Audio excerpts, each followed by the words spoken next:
Good afternoon, everyone. Welcome to the Doc Live on DocLive.tv. Welcome, welcome, welcome. Please gather. You are in for an interesting conversation that we've had on the calendar for a while about Octavia Butler, Parables of the Sower. We're just going to do a part one. But today, for our little fireside chat, y'all can't even see my fireplace, but there's some fire back here. Believe me, y'all, and it's getting warm and cozy. We are cozy because it just happens to be very cold in Texas right now. You won't want to believe it, but it's actually cold in Texas. But today I have, oh my gosh, I have a very special guest with me, and we are going to do this fireside chat to talk about Octavia Butler. It is so timely because of what's going on in the world today. I have Brentum Jackson here with me today. Brentum Jackson, you guys, he is amazing um, writer, poet. Mm. He is just my partner in crime because you're not in crime, but you guys, we do banjo together. Yes. so we are connected on so many levels, and I appreciate for years he's been going on this literary journey with us. And I used to call him when he was in Austin, say, "Look, where are you at? Can you come and do stuff?" He was just this, I don't know, this great speaker, orator, and he's a author of books. And so Elijah Easter suit, which I had earlier today. I take it if you ever see the Doc Bookshop at trade shows, we always have that book with us. So and then we bring his newest book, The Way of the Wailing Women. Mm-hmm. Poetry, the It's a poetic novel in verse. Novel in verse. Amazing. And I'm still reading through it. I'm still getting caught up. It just released this month in October. Released in August, but yeah, we did the book launch In October, yeah. He put it out there because it's just so timely. So we're going to jump into a conversation. So gather. We're going to jump into a conversation on Octavia Butler. You ready? Yeah. Okay, let me do a little intro on. So this first part we're going to talk about is the parable of the sower. We've had it on our calendar, and the parable of the sower. This is the book we're going. That's the display, but let me get my copy down here. My copy that I've been through and beat up and everything. Um, Parable of the Sower, just a brief summary of it, and we're going to get into some details and some questions. It is a very deep read. I think she's an excellent writer. Um, Parable of the Sower, when the global climate change and economic crisis led to social chaos in the early 2020s. And you guys, guess what? We're in the 2020s. So this is even crazier that we're like living through something she wrote in what, 1984? What was it? 94. 94, yeah. Uh, California becomes full of danger from pervasive water shortage. Now, this is what we just went through with the fires in California. Fire, can you believe it? Oh my God. To masses of vagabonds who will do nothing, anything to live to see another day. 15-year-old Lauren Olima, I already, and lives inside a gated community with her preacher father, family, and neighbors, sheltered from the surrounding anarchy in a society where any vulnerability is a risk. She suffers from hyperacne, hyperactivity, yeah. Hyper. Hyper, Hyper empathy. hyper empathy. I knew it. I knew it. Hyper empathy. Um, so we're going to get into dive into the story of Lauren and just hear her voice, just hear her journey, and just get inside of Octavia's head in this book review, Parable of the Sower. Yeah. So, my first thoughts is just, if you got the new version, you would know LeVar Burton wrote the foreword. Yeah. And it was just an interesting take on how he came across Octavia Butler. His sister. His sister um, introduced him to Huey P. Newton. Okay. And Che Guevara. Okay. And he said, "Well, if my sister introduced me to Che Guevara and Huey P. Newton, and I love them, so now she's going to introduce me to Parable of Sower. She's going to give me this book." Yeah. And he began to read the book and share that how it had helped him and enlightened him, especially with him being in California. Yeah. I don't know. Did you get a chance to look at that before? Yeah, yeah, yeah. And LeVar Burton, see, I'm a reading rainbow kid. I grew up with the show. So to see to get the new version of the book and to read it forward and to like really be affirmed like, oh, okay, he like really he's a reader, right? He's a deep reader. LeVar Burton is the ambassador Yeah. for the independent booksellers. So Yeah. we're dealing and I got you guys, I will put that out on our feed. I've been trying to do that. We're so behind in social media updates.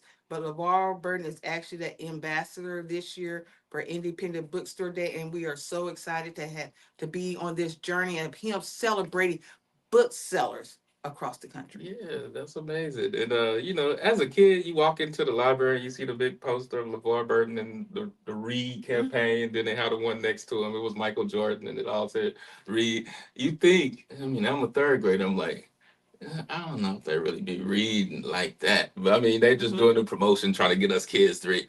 But to really kind of double back years later and hear his take and for him to kind of list out all the literature that he's kind of digested and how it all led to Octavia and his interpretations of the book and how it really touched him, especially being so relatable to where he was living that time in his life. Yeah, it was good to be affirmed in that. It made me okay. I was impressed. I like how he writes in rereading Parable of the Sower in this 13th anniversary of its inaugural release. The novel reveals itself to be alarmingly accurate in the anticipation of the deep social divide and political upheaval present in today's America. Do you agree with that? Yeah. Are we really dealing with a deep social divide? Yeah, yeah, we're dealing with a deep social divide on a number of levels, and you know, people are. I worked as a mental health counselor at Tarrant County College here, um, and my last year there was 2023, the end of 2023, and that year we had saw an uptick in students using the counseling services. And two things that always drove them to counseling in that year 2023 was environmental anxiety. I had never heard of it. I had never thought about it, but the younger generation is really looking at like I'm here at college. I'm trying to get my life together. But will there actually even be an earth for me to live on? To continue? So, and then from I'm 40, so to them I was like an older generation. I'm like, oh man, yeah, man, it's gonna be okay. And so I did have to go back and reread Octavia Butler's for that reason, to really kind of see from the perspective of a young person living through 2024 and living through some of the social divides that she mentioned in the book that are present here today. And I think one of the deepest social divides is a generation of people who are really kind of looking at their future and saying, will there be not only a home, such as a nation that we live in, but also a planet that we live on live in, and how is that going to change over the years um, if we don't make some big social changes? So yeah, I think when most people look at social divides, they're thinking of race, politics. But I think generational divides is kind of the biggest thing that we're going to face in the coming years. One thing I think is so interesting about this book, you know, it's futuristic, of course, at the time that she wrote it, but it just even considering the government shutdown. Mm, Yeah, I don't even think that she seemed that it would go that yeah. low because she really didn't tackle that. She talked about the political. She did. Oh, tell me about it, because I missed that part. With Octavia, you have to be prepared to read between the lines. Yeah, yeah, yeah. You know, um, Chuck knew I was going to ask this question. He knew I was going to make this comment because he said, "Here you go, right here we go, right here." yeah. So the beginning of chapter 10, I think, to Oh my me, God! one of the most amazing things about this book is the Earth Seed verses. And just to give a kind of backstory, so Lauren Oya Alamina is the daughter of a preacher, um, and she sees on the political landscape how Christian religion is forcing America to become more divisive. It's being used for political aims. Um, and then she sees how her dad is trying to use it to bring about community. So she takes it upon herself that she's going to start her own belief system, right? One that she can believe in, and she calls it Earthseed, or it develops into this Earthseed. And throughout the book, you see the verses of Earthseed that she writes. And to me, I think it's just the most amazing um, poetry. And it's if you take out all the earthly verses from Parable of the Sower and Parable of the Talents, and you put them in a book alone, okay, I should keep that idea to myself. But if you keep them in a book, put them in a book alone, like I mean, you really got something there. So at the beginning of chapter 10, she talks about when the government starts to disintegrate, what that looks like and what you should do. So chapter 10, she says, when apparent stability disintegrates, as it must, God is changed. People tend to give in to fear and depression, to need and greed, with no influence. When no influence is strong enough to unify people, they divide. They struggle one against one, group against group, for survival, position, power. They remember old hates and generate new ones. They create chaos and nurture it. They kill and kill and kill until they are exhausted and destroyed, until they are conquered by outside forces, or until one of them becomes a leader most will follow, or a tyrant most fear. Now, you and I'm a poet, so I can read that and see all of government shutdown, political disintegration, the usurping of Congress's power, the so I can see all of that in that verse, and so You can see the divide, the yeah, struggle, yeah, one against one. yeah, yeah. Exactly. It wasn't spelled out, but Right. it's interpreted It's interpreted, as yeah, our environment today. yeah. How do you think she was able to predict something like? And we're jumping here, but Yeah. So, I there's a in the newest edition, there's a interview she does, and she talks about she doesn't like to use the word prediction. She just feels it's observation. And then yeah, that's it's observation, and then if you look at the obvious outcomes over a long period of time of this thing that you're observing, you come to a prediction, or you come to a future observation, right? So one of the things in I just was recently at the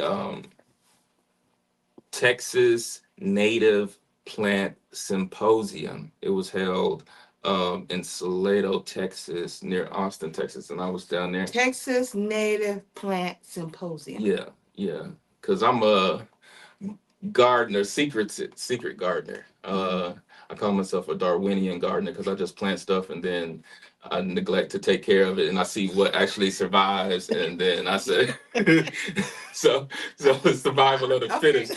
Like Darwinian gardener. yeah, yeah, survival of the fittest when it comes. But and they were talking about at the Lady Bird Johnson Wildflower Center how they are experimenting with controlled burns of prairie land to make it regenerate and grow, right? And how that was a regenerative process that indigenous people did in California.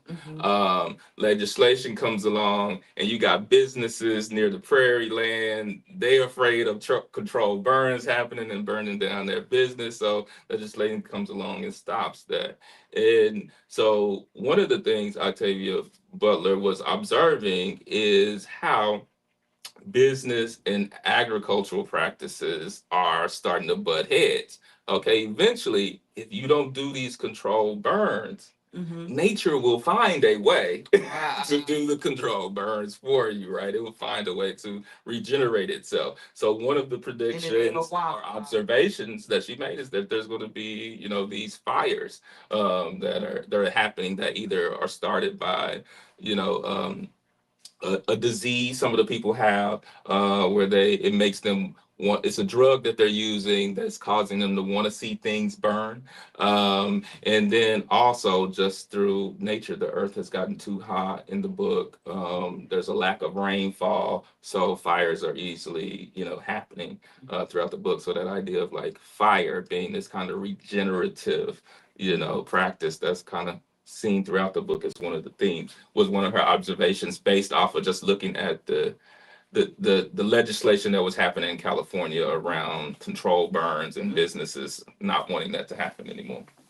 You guys, I actually had Chuck jump ahead because we were talking about the social situation and the political environment, and then we often go down different paths. Yeah, we go down the rabbit hole. Instead of see, our script is we should have went through. Now, what we should have really, introduced for those that may not know Octavia Butler, and it, just because this is parable, this is part one. Is a two-book series, and so we need to do justice and kind of introduce people to Octavia Butler that may not know. Yeah, yeah. Octavia Butler is hard to introduce. She was a writer, mostly, was considered kind of the West Coast Black revival writing period. In the 80s, 90s.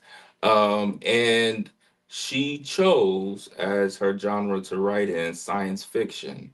And one of the reasons she states as choosing science fiction is because it was so open. She could go anywhere with it. She wasn't confined to, if a person chooses to write in the genre of historical fiction, they got to stay kind of close to the parameters of that historical period that they're talking about. But with science fiction, it's wide open. She could talk about the past. She could talk about the future. She could throw horror in there. She could create her own society, her own dystopian society. You can do anything. Right. And so I think, she is also one of my favorite writers is because she is sort of outsider. She went to I think a college in Pasadena, and she was so encouraging to talk about when I worked at TCC because she was a writer who achieved success a little later in her writing career, but she only had an Associate's of Arts degree. And so when I was encouraging students to get your Associate's Arts degree,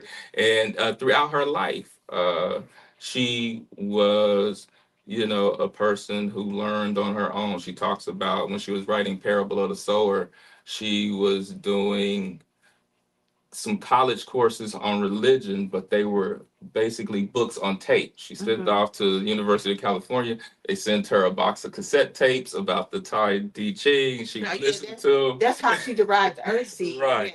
And she listened to them. She took her test, mailed it back to California. So she she was autodidactic. She learned on her own, and she mastered her craft on her own through workshops with other writers. And it wasn't this kind of, you got to go get a master's in fine arts and writing to be a writer. If you write, you're a writer. It was her kind of philosophy. And you got to write a lot of bad stuff before you can write some good stuff. That was her thought. And she was also a winner of a Nebula Award. as well as the MacArthur Award. That's one of the Yeah. prominent awards. That's a genius award. She was considered a genius Yeah. in terms of the MacArthur Award. So amazing, amazing writer. She passed away in 2006. So she did some amazing things. So let's jump back into chapter Yeah. one. We just went over the foreword that LeVar Burton. Um, but Chuck brought to my attention when I was when we were talking about this book. He said, "Well, Danya, what does July 20th represent? July 20th, 24." I said, "Oh my, what happened July 20th, 24? Like, who would know that?" And I'm looking at it, it wasn't talked about in the book, but when you read Octavia Butler, every sentence, every word used, it has a purpose, it has a meaning, it has a significance. And July 20th. Yeah. That was one of the first space expeditions kind of towards the moon. And so it kind of represents the mission of Earthseed. So this religion that Laura Oya Alamina comes up with, she arrives at the mission of Earthseed should be to live among the stars. Mhm. And so the book immediately jumps right in to kind of like set your memory right that she shares this birthday with her and her father is the same birthday of the moon landing. Uh-huh. Yeah. So And it opens, I think she's 15 and he's 55. yeah. So like a 40 or yeah, Yeah. wow, wow. I say how beautiful is that? Um one thing I get just opening it right off the bat is this dealing with religion, dealing with spirituality, and trying to interpret and Yeah. understand why we do the religious things that we do. Yeah. Why do we follow certain religious path? Yeah. Why look at this difference between like your Baptists and your Catholics and Right. your practices? Yeah. What would you say to all the different, just opening up Parable of Sower, just really dealing with and the examination of religion? Yeah. Yeah. I think it's interesting. It's a theme that kind of plays throughout the book. And the way Octavia Butler talked about how she wanted people to understand it, religion in the book, is she thought about what is the most powerful force in the universe? What is a force that no matter how much humans would try, they wouldn't be able to influence it? And she landed on the idea that it's change. Um, and, I think all religions aim is the same, just the ritual practices by which they go about trying to create that. And her thought was all religions are seeking to change the human experience, right? Create some level of transformation within the human. And those collective humans create some level of change within the society.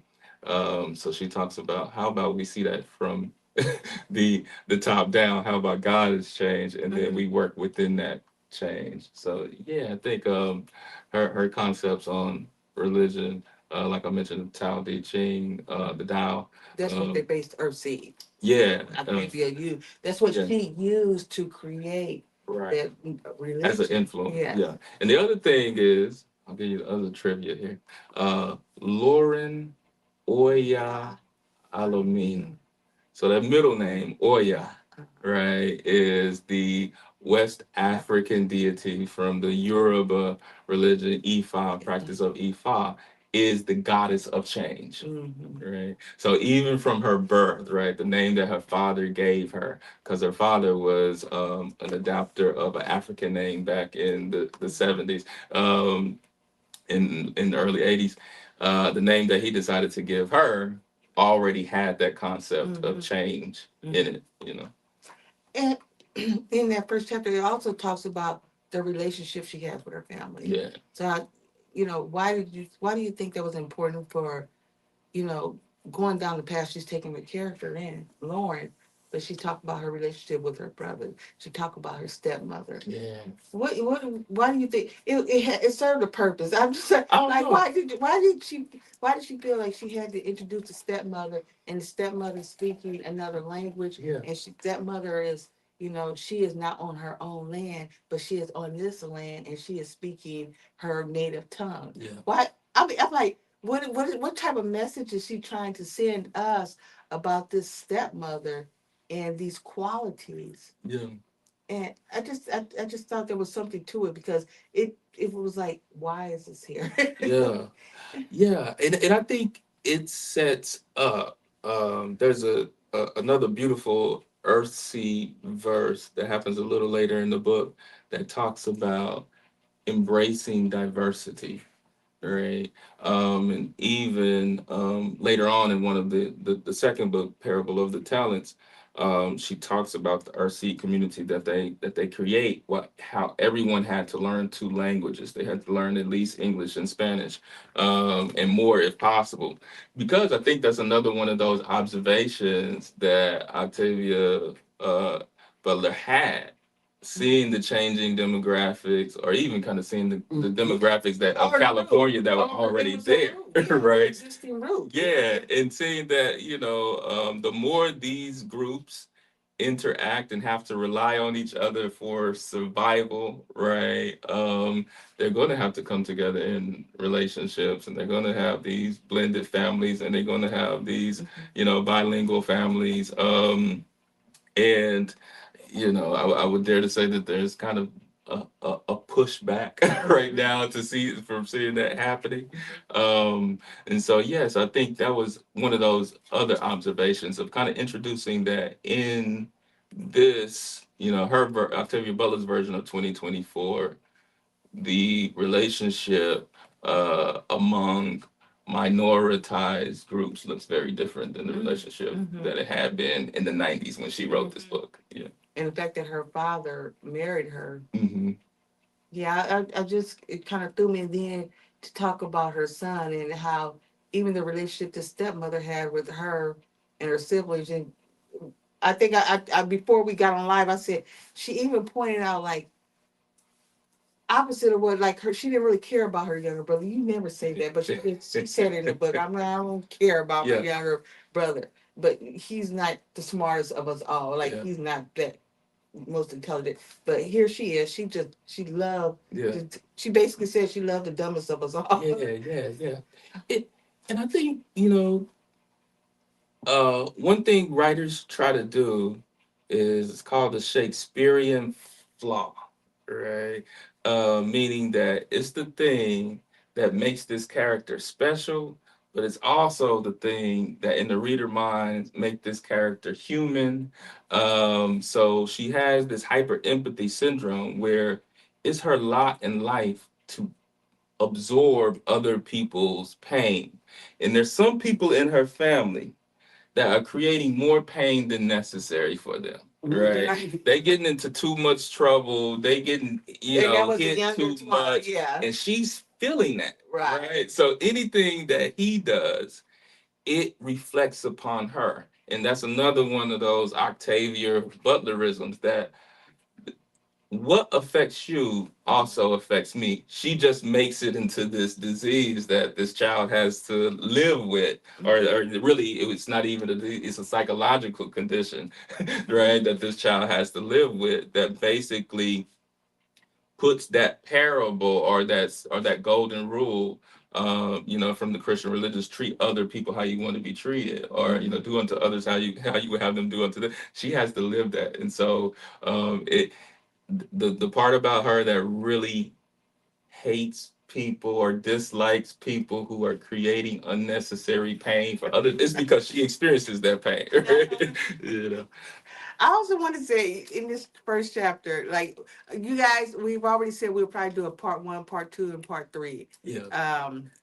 Because we're going to do because we're going to do Parable of the Talents too. So we're Parable of Sower, and so we're just introducing the conversation, but we're going to consistently, as Chuck schedule allow, we're going to bring it in, because this is so important that we analyze her work, to just analyze her condition, and then look into our own future. Yeah. our own situation. And that's what she really wants the reader to take away. And I think in the last part it talks about what do you want the reader to walk away, but we're not going to go in that. I do want to go backwards and, you know, they're constantly in this first chapter, they're also introducing um spiritual practices, Hmm. like or religious practices, I would Yeah. say, and the baptismal. And one thing that kind of tickled me was like I'm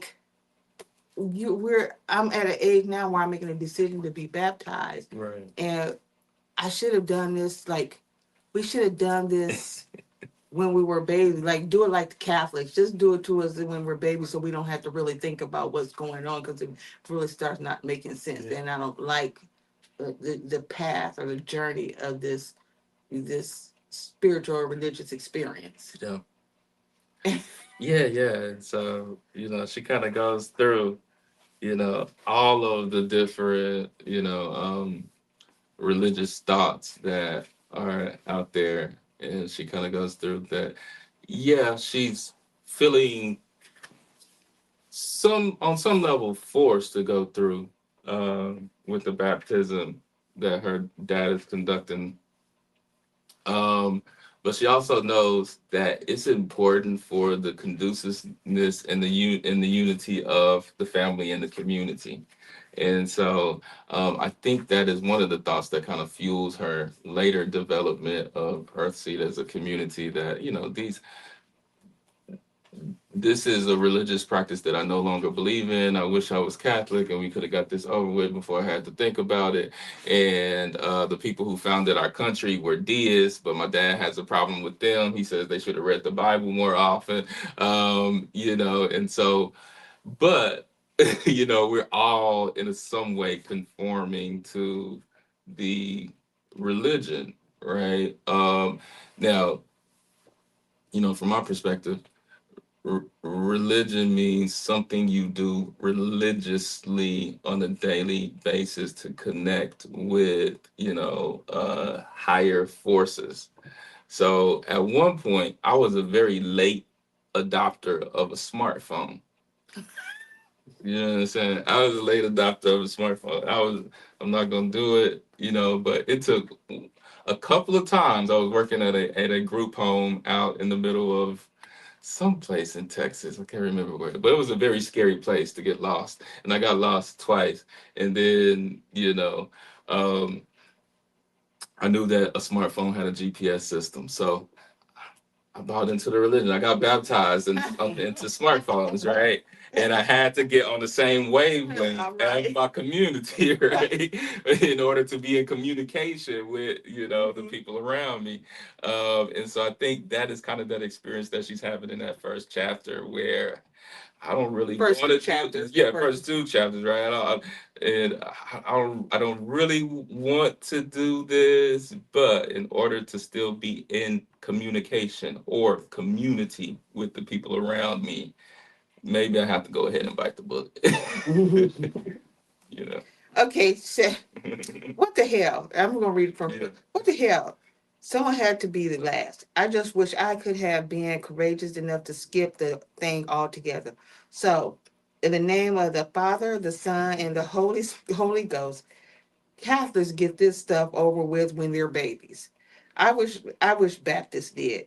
I almost wish I could believe it was important, the way a lot of people seem to, the way my father seems to. Failing that, I wish I didn't care, but I do. The idea of God is much on my mind these days.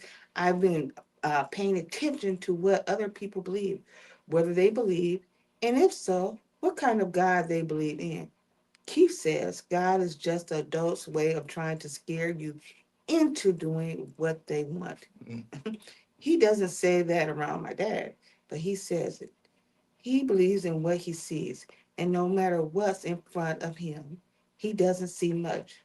I suppose dad would say that. I suppose dad would say that about me if he knew what I believe. Maybe he'd be right, but it wouldn't stop me from seeing what I see. A lot of people seem to believe in the big daddy God or a big cop God or being a big king God. They believe in a kind of super person. I, a few, believe God is another word for nature, and nature turns out to mean just about anything they happen not to understand or feel in control of.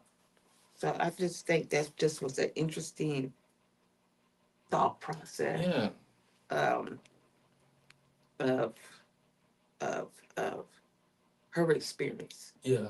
within the what she called the walls of the church. Yeah. And I want to go. This is so loaded here because it's also there's also a section here that goes in the storms, where so and that's what we just experienced Right. is these heavy storms in Jamaica. Yeah. Um, and she covers that, the storms in the Gulf. Of course, this was in the Caribbean, but again, she's making these observations as you would. Right. And one of them is what we're dealing with today. This is also surreal. Yeah. In terms of her just having these observations that we're living through in this particular time. And I wonder, the people that read it at the time, would they have ever imagined that this would come to pass? And it's coming to pass. Yeah. Yeah. And I think that's why she's becoming such a huge interest. Yeah. Um, for readers today. Yeah. Just everybody wants to tap into that just to see the conditions that we're dealing with, to analyze, to have some thought into it. You know, I don't know if it's even analyze or have some thoughts. Does this text provide some thoughts on how we might survive it all, right? Because if a lot of the things that she predicts, or makes future observations about come to pass, then there are some key, I think, ways to um, be prepared and to also kind of survive it all. One of the things that's mentioned in the book is early in the early chapters is these missions to Mars that are happening. Oh yeah, right? Yeah, the astronauts. Yeah. And when I read the book years ago, when I was younger, and then Hurricane Katrina happened, that's what it made me think of the hurricanes and storms that she mentioned early in the book, coming off the Gulf Coast and kind of, causing all this havoc, and the government failing to, help the people, was one of the things that she mentioned straight away. And so I think there's a lot of things there. Uh, in the book to kind of look at and think about, okay, how might we continue on if these things come to pass? Donna's trying to wrap me up, but I refuse to wrap me up. I do want to say this one second. What'd she say? Huh? Trying to wrap me up. I three. I do want to Okay, read this. Three. I really want to read this. Okay. We do not worship God. We perceive and attend God.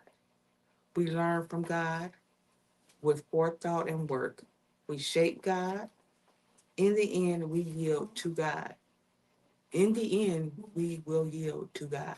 Yeah. We adapt and adore, for we are earth's seed, and God is change. Oh man, this is, and then we go into one of the astronauts on the latest mission. On the mission to Mars died. Yeah. Yeah. Um, you guys, we started late. We didn't get very far, but I promise you that we are going to continue this conversation, continue reading this book, bringing more people into the conversation. Um, it deserves a look, a review, and an analysis. She did a great work and it's very timely. And I think we can continue this conversation. I almost say I want to do all of Octavia books because it's so much to think about, and at the same time enlighten, yeah, and how you can carve out a new direction. Yeah. And even as we look at politics and the great divide, how you may have to carve out a new direction and see your future as a set another political party that um I won't go into no politics because I don't want to get beat up on my politics. I don't want the emails because I could go into politics because, but we have to be able to be just as courageous as Octavia and saying, "Hey, I'm carving out a new religion," and we have it today. You know, all these different spiritual groups that are coming out.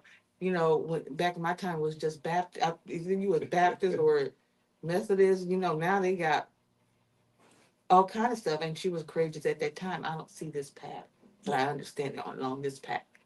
And that's the same thing with our political structure. Right. We had to be courageous about how we. Um, Yeah, think about it, approach it, you know, and I think and just kind of wrapping up in these first chapters, I always just go back to just the literature aspect of the book, right? Even though it was written for adults, it's about a 15-year-old girl kind of thinking through, you know, maturing, you know, how that process is going to look, separating from her family and the belief system she wants to sustain her. Um, you know, that's no different than a Judy Blume novel, you know, it's, you know, and I mean, it's something, you know, that everybody goes through. So in a lot of ways, to me, I always read Parable of Sower as a young, one of the good YA like novels. I think it's a real good approach for young people to get into some probably real dense literature, but the issues that are surrounding this, you know, 15-year-old girl as she matures and comes to see the world differently, or the world forces her to mature, is a great read for teens, young adults, and literature lovers all together. And it tells us it's okay to be thinkers. Yeah. It's okay to do critical analysis of your conditions and to sit back and a lot of, and actually a lot of young girls are becoming critical thinkers this age. But it's what are they using with that power to, you know, as they become intellectual, you know, especially those that are under, you know, their fathers or their parents that have some deep knowledge and wisdom and practices and just interpreting how they move around. So I thought that was interesting. So I guess we're going to continue. Yeah. She's still wrapping me up, and she's wrapping me up, and I don't even know if we have. I can't even see if she has questions or anything about that. I don't think I don't. I can't see anything. Oh, okay. So when are we going to have follow up with the next conversation? Let me know. I'm always here. You know. I live in the area now. I live in town. Uh, uh, I'd say, you know, this time we did it around what's this holiday? Halloween. We can do it again around It's scary. in a couple of weeks. Yeah. Okay, because Keep you the know, momentum going. until Donna comes, I do, you know, since we're in three, um, there's this dangerous question. Sometimes I don't know the answer. I doubt myself. I doubt what I think I know. I try to forget about it. After all, it is real. Why doesn't anyone else know about it? Everyone knows that change is inevitable. From the second law of thermodynamics to Darwinism, Darwinism, evolution, from Buddhism, inconsistent that nothing is permanent and all suffering results from our delusions of the third chapter of Ecclesiastes. So she's really going into the Bible study. I mean, this little girl right here, is this real? That she's thinking on this type of level? Oh yeah, yeah. I don't put it past, you know, a 15-year-old. And this is the thing. She said, I don't doubt. You know, who's thinking again?